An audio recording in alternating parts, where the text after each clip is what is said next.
Eng jiddiy, eng ta'qirlik masala Yaponiya parlamentida o'tkazilgan Xalqaro Uyg'ur munbiri Dunyo parlamentlar kengashi muvaffaqiyatli oxirlashgandan keyin Xalqaro Uyg'ur munbiri nomidan birlashma bayonot e'lon qilindi. Birlashma bayonotda hukumatlar, parlamentlar va xalqaro kishilik huquq organlarining shuncha ko'p tirishchanlikqa qaramay Uyg'ur genosoidining hali ham davom qilayotganligi, shuning uchunmi genosoidni to'xtatish navbatdagi eng jiddiy, eng ta'qirsiz masala ekanligi alohida ta'kidlandi.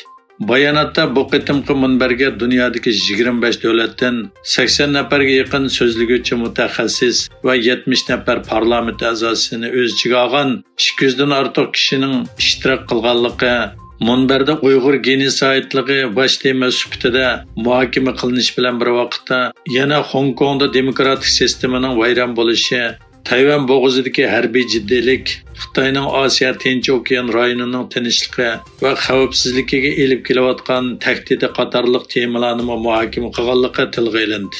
Bayonot yana Xitoyning dunyoning ko'zini bo'yashga urinayotganligi, o'zining tashviqot mashinalarini ishga solib, lagerlarning taqalganligi, rayondagi Uyg'urlarni asos qilgan yerlik millatlarning baxtli yashayotganligini yasab ko'rsatishga kuchayotganligi ilgari surildi. Xitoyning Uyg'ur madaniyati va til adabiyotini yo'q qilishga tirishayotganligi ayblanayotgan bugungi kunda Angliyaning poytaxti Londondagi Penguin nashriyotida Uyg'ur she'rlari nomli kitob yo'riq ko'rgan. 1 noyabr kuni Angliya London universitetida Uyg'ur she'rlari nomli kitobning yo'riq ko'rganligi munosabati bilan murosim o'tkazilgan.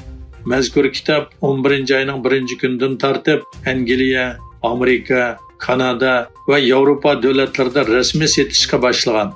Mazkur kitob Londondagi Uyg'ur ziyolisi Isa Alkun tarafidan nashrga tayyorlangan bo'lib, murosimga Penguin nashriyotining mas'ullari, angliyalik adabiyotchilar, shoirlar, muxbirlar va Uyg'ur ziyolilaridan bo'lib 200 atrofida kishi ishtirok qilgan.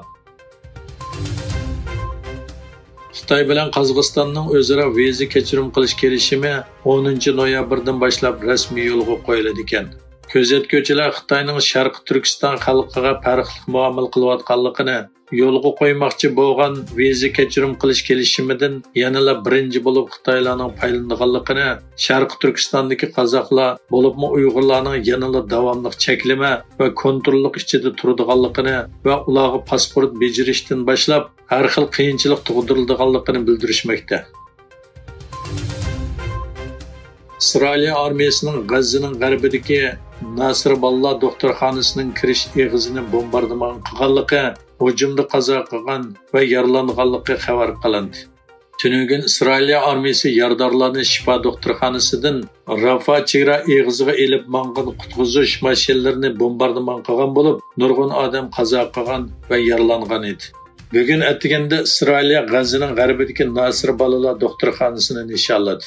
Şunun bilan birga Isroil butun kechada G'azzoning shimoli va janubidagi o'xshamagan shaharlarga quruqlik va havo hujumini davomlashtirdi.